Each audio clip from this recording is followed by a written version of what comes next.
Nah, kamu tahu nggak literasi sendiri apa? Literasi itu kayak mungkin menurutku tuh kayak pemahaman akan bacaan kita kali ya. Nah,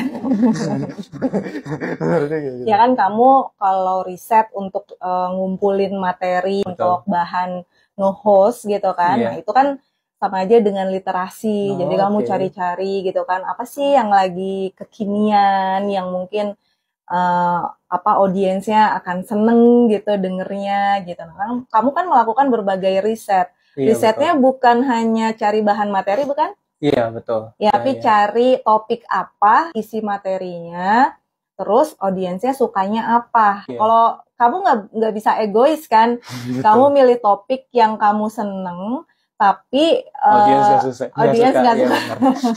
Iya. Jadi kamu juga harus milih beberapa topik. Jadi jangan pernah punya cuman satu pilihan, tapi beberapa pilihan topik. Terus kamu sesuaikan dengan audiens Ah, kamu oke. gitu.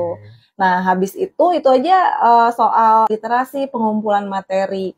Nah, setelah semua terkumpul, nah kamu paham nggak gitu? Iya. Kamu paham nggak materinya itu? Kamu menguasai nggak materinya? Kalaupun kamu nggak menguasai, kamu harus cari bahan atau justru apa narasumber yang menguasai gitu. Biar literasimu makin apa ya, makin lengkap gitu. Hmm, Jadi mungkin kamu baru paham depannya aja gitu kan, tapi iya. dalam-dalamnya, nah kamu harus cari pelengkapnya. Entah itu dari Oke. narasumber, dari audiens, ya, ya kan kamu bisa tanya Iya kan, betul, komen berinteraksi. dong gitu kan, ya, Betul betul betul. untuk jadi bahan interaksi juga Iya. gitu. Nah makanya jangan jadi host itu jangan sok pinter atau sok tahu. Ya terlihat pintar boleh Hmm. gitu. Tapi kan bisa jadi kita punya audiensnya justru lebih berpengetahuan dibanding kita gitu. Apalagi kan kamu umurnya masih segini ya. Jadi pengalaman orang itu pasti lebih banyak dari kamu. Jadi rendah hatilah gitu ya sebagai host gitu. Nah itu juga diajarin sih waktu ibu kuliah gitu. Jadi materinya banyak banget. Tapi yang intinya kita harus tahu dulu materi yang ya, harus kita kuasain dan itu harus ada di otak kita apa yang tidak boleh. Kalaupun terpaksa kita ungkapkan di publik gitu ya. Nah, itu juga perlu literasi yang mendalam tadi gitu. Hmm. Jadi nggak bisa asal gitu. Ngomong tuh nggak sekedar ngomong aja. Nah, bukan sekarang aku ini nge-host ya. Mm-mm. Dan aku tuh belajar nge-host sebenarnya otodidak gitu. Nah, Mm-mm. kan ibu tuh kuliah di jurusan komunikasi ya? Benar. Oke, nah di jurusan komunikasi itu belajar apa aja sih sebenarnya? Tunggu, sebelum Ibu jelasin, dari nge-host, kamu tuh dapat apa aja?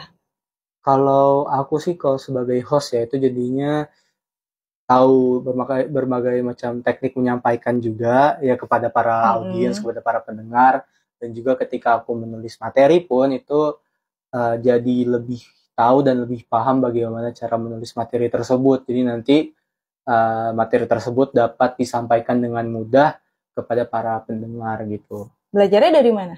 Dari otodidak itu Otodidak itu, sendiri. iya betul. Ya, jadi kalau di komunikasi itu, nah belajar sama kayak kamu gitu. Kita belajar teknik, cara menyampaikan pesan itu gimana sih gitu. Dan Oh, tekniknya tuh oke. sebenarnya nggak sesederhana yang dibayangin gitu Hmm. ya.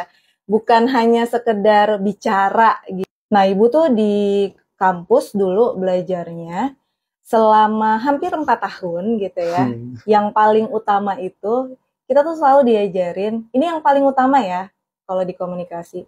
Kita itu nggak boleh ngebahas hal-hal yang berkaitan dengan Dengan apa agama, tuh? Oh, oke. suku, ras, ya. Hmm. Jadi hal-hal yang sangat sensitif itu kalau bisa tidak di apa ya, tidak dibahas di publik gitu. Kalaupun harus membahas, kita benar-benar literasinya harus mateng banget gitu. Oh.